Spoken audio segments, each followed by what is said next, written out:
jungle.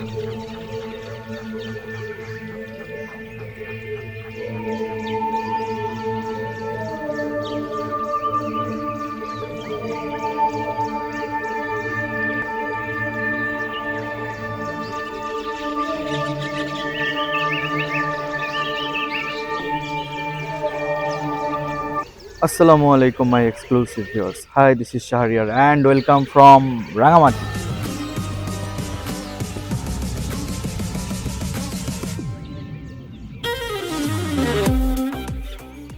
আর আজকে আপনাদের দেখানোর জন্য আমি মেইনলি চলে এসেছি রাঙামাটিতে। তো আমার সাথে থাকুন, আমি আপনাদের কাছকে পুরো রাঙামাটি এক্সপ্লোর করে দেখানোর ট্রাই করব।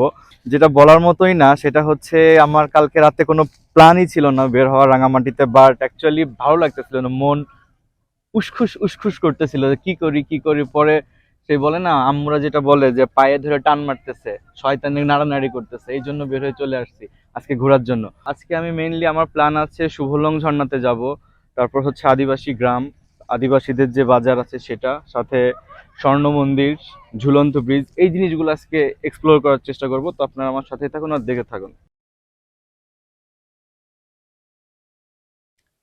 এখন আমাদের যাত্রা শুরু হয়েছে সেই লাল পাহাড়ির দেশে।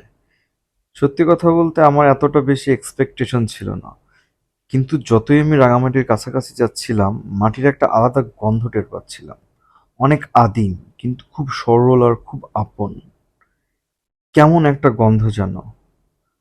আর সত্যি বলতে কি, এটা বাংলাদেশ, বাংলাদেশের কোনো শহর এতটা পরিষ্কার হয় আমার জানা ছিল না।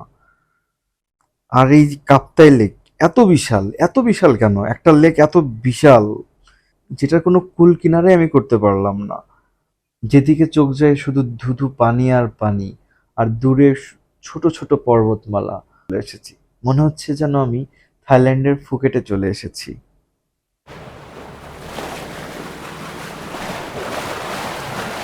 কাপ্তাই লেক বাংলাদেশের পার্বত্য চট্টগ্রাম অঞ্চলের রাঙামাটি জেলার একটা কৃত্রিম লেক। কাপ্তাই লেককেই ঘিরেই মূলত রাঙামাটি জেলার পর্যটন শিল্প গড়ে উঠেছে। এই লেকের উপরেই রয়েছে বিখ্যাত ঝুলন্ত ব্রিজ। লেকের দুই ধারই পাহাড় টিলা দিয়ে ঘেরা। ট্রলার ভাড়া করেই লেকে ভ্রমণ করা যায়। এর পাড়েই রয়েছে নতুন চাকপা রাজবাড়ি ও বৌদ্ধ মন্দির।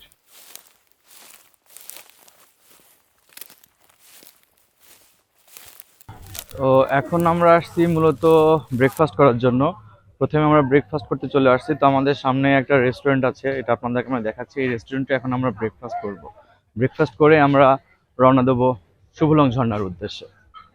ট্রলারে করে যাওয়া যায় শুভলং জলপ্রপাত। পুরাতন চাকমা রাজবাড়ি কাপ্তাই বাঁধ নির্মাণের সময় লেকে তলিয়ে যায়।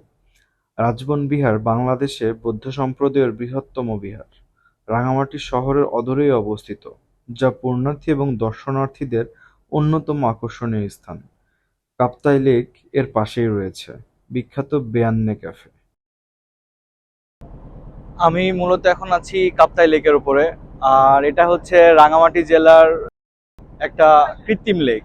এই লেককে ঘিরেই মূলত রাঙামাটির যত পর্যটন শিল্প গড়ে উঠেছে। এর চারিপাশে হচ্ছে অনেক টিলা, পাহাড়, ছোট ছোট টিলা আছে। আর মূলত যতই ঘুরতেছি ততই মানে নিজেকে বিমোহিত মনে হচ্ছে, এতটা উপভোগ করতেছি, এত সুন্দর একটা প্লেস। আসলে নিজে না দেখলে এটা ভাষায় প্রকাশ করার মতো যাবে না। শুধু ঘোরাঘুরির জন্য হলেও এখানে আসতে পারেন। এখানে হ্যামক, ছবি তোলার জায়গা, বসার জায়গা সবই রয়েছে। পাশে একটা ব্রিজ আছে, ওখানেও ঘুরতে পারেন। লেকের পাশে বসলেই ঠান্ডা বাতাসে মন ভালো হয়ে যাবে। স্বর্ণ মন্দিরে ওঠার জন্য আপনাকে অনেক খাটনি করতে হবে। মোটামুটি আপনাকে 200 থেকে 250 সিঁড়ি বেয়ে আপনাকে উপরে উঠতে হবে। তবে উপরে ওঠার পর আপনি আপনার মনকে অনেক সুন্দর একটা ঠান্ডা বাতাসের সাথে মিশিয়ে দিতে পারবেন। এখান থেকে কাপ্তাই লেকের যে মনোরম দৃশ্য আছে, সেটা আপনাকে মুগ্ধ করতে বাধ্য থাকবে। যে স্বর্ণ মন্দিরটা আছে, আমার কাছে মনে হচ্ছে এখানে আসাটাই অনেক টাফ, অনেক দূর উঠতে হয় উপরে। আর বিশেষ করে প্রচুর রোদ পড়ছে, এই রোদের জন্য আরো বেশি অস্থির লাগতেছে।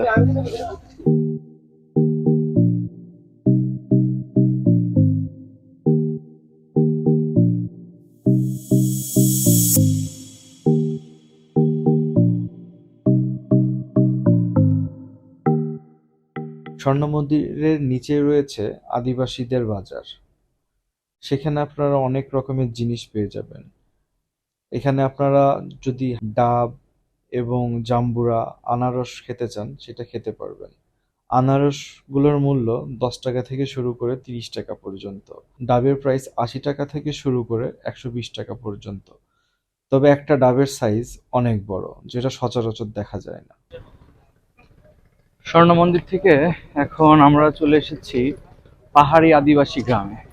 তো জায়গাটা আসলে অনেক উপরে, সুন্দর, খুবই সুন্দর।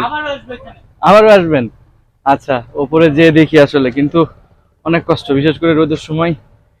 আজকে রোদের টেম্পারেচার অনেক বেশি, যাই তাই খারাপ অবস্থা। আদিবাসী গ্রামে যখন আপনি উঠবেন, আপনার মন যাবে আপনি এখানে 2-1টা দিন থেকেই যান। আমার কাছে বিশেষত অনেক ভালো লেগেছে। হাতে গোনা 7টা থেকে 8টা বাড়ি, সেখানে আরো 3-4টা দোকান আছে। বাট তাদের বাড়িগুলা এত সুন্দর, গ্রাম বাংলার সেই ফিলিংস আপনি এখানে উপভোগ করতে পারবেন। আপনি নিজেকে ফিল করতে পারবেন এখানে। এখানে থাকতে আপনার মন চাইবে। জাস্ট ইমাজিন, পূর্ণিমার রাতে আপনারা যখন এখানে থাকবেন, পাহাড়ের উপরে আপনারা আছেন, দূরে পানির কলকল শব্দ, উপরে পূর্ণিমার চাঁদ, কতই না সুন্দর লাগবে। মূলত এই আদিবাসী গ্রামে 7 থেকে 8টা ঘর আছে, আর 3-4টা স্টল আছে, সেটাই আর কি দেখার, এছাড়া কিছু নাই। আর সামনে একটা সাইনবোর্ড জাস্ট দেওয়া আছে যে ঘন জঙ্গলের দিকে না যাওয়াটাই বেটার। তো আমি মেইনলি এখন সেই জঙ্গলের দিকেই যাচ্ছি, বাট বেশি দূর যাবো না, দেখি সামনে আসলে কি আছে। আমার মনে হচ্ছে না কিছু আছে, জাস্ট একটা স্টিল একটা রোড দেখতে পাচ্ছেন, যে আমার পিছনে আরো 2-1 জন চলে আসতেছি, মেবি আমার দেখা দেখি। আর সাইড দিয়ে কাপ্তাই লেক, মনোরম পরিবেশ একটা। 5 মিনিট মতন হাঁটলাম এই মেঠোপথ দিয়ে, বাট আসলেই কোনো কিছুই পাইলাম না। সো আবার ব্যাক করতেছি, কজ আমরা এখন রওনা দেবো ঝর্ণার উদ্দেশ্যে, শুভলং ঝর্ণা। তো চলেন দেখতে থাকি, সাথে থাকুন। আর ভুলবেন না কিন্তু সাবস্ক্রাইব করতে, শুধুমাত্র আপনাদের জন্য এত কষ্ট করি। ঝর্ণাতে যাওয়ার সময় অবশ্যই আপনারা সাবধানতা অবলম্বন করবেন। কজ অনেক মানুষ যাতায়াত করে, সেই জন্য জায়গাটা অনেক পিচ্ছিল। এখানে পড়ে যাওয়ার চান্স অনেক বেশি। অবশ্যই একটা জিনিস খেয়াল রাখবেন, যদি মোবাইল নিচে পড়ে যায় তাহলে সেটা ঝর্ণা থেকে টোটালি আপনার লেকের পানিতে পড়ে যাবে। সো সেখান থেকে মোবাইল খুঁজে বের করাটা অনেক টাফ। আই হোপ আপনারা ফোন পাবেনই না। সো এই বিষয়ে অবশ্যই আপনারা সাবধানতা অবলম্বন করবেন।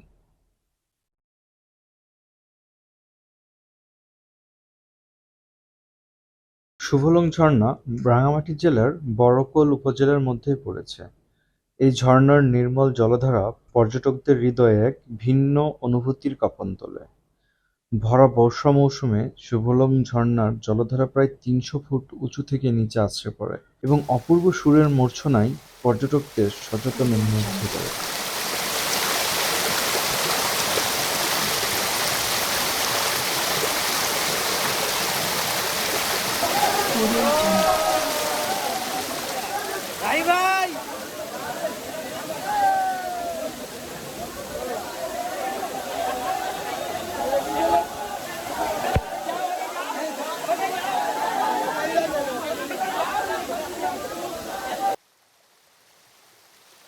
বর্তমানে এই এলাকায় উপজেলা প্রশাসন কর্তৃক কিছু স্থাপনা নির্মাণ করা হয়েছে। রাঙামাটি সদর হতে শুভলংয়ের দূরত্ব মাত্র 25 কিলোমিটার।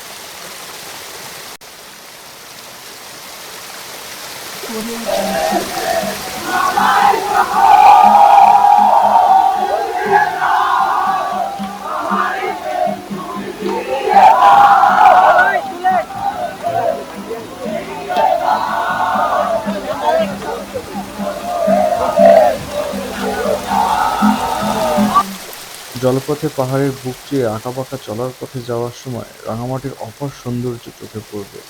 আর এখানকার লেক, ঝর্ণা, বিস্তীর্ণ নীল আকাশ, পাহাড়, সর্বোপরি আদিবাসী মানুষের সাধারণ সহজ সরল জীবন আপনাকে বিমোহিত করবে। এখানে যেদিকে তাকাবেন নজরে পড়বে কেবল পাহাড় আর কাপ্তাই লেকের পানি। বিশাল কাপ্তাই লেকের পুরোটাই যেন অপার মমতায় দুহাত দিয়ে ধরে রেখেছে পাহাড়গুলো। আকাশের মেঘ আর তার নীলাভ আভা খেলা করে লেকের জলে। দূরে পাহাড়ের আড়ালে হারিয়ে যায়। আবার যেন উঁকি দিয়ে দেখাতো কেমন আছে লেক। হলপ করে বলা যায় এখানে প্রাকৃতিক সৌন্দর্যের টান আপনাকে টানবেই।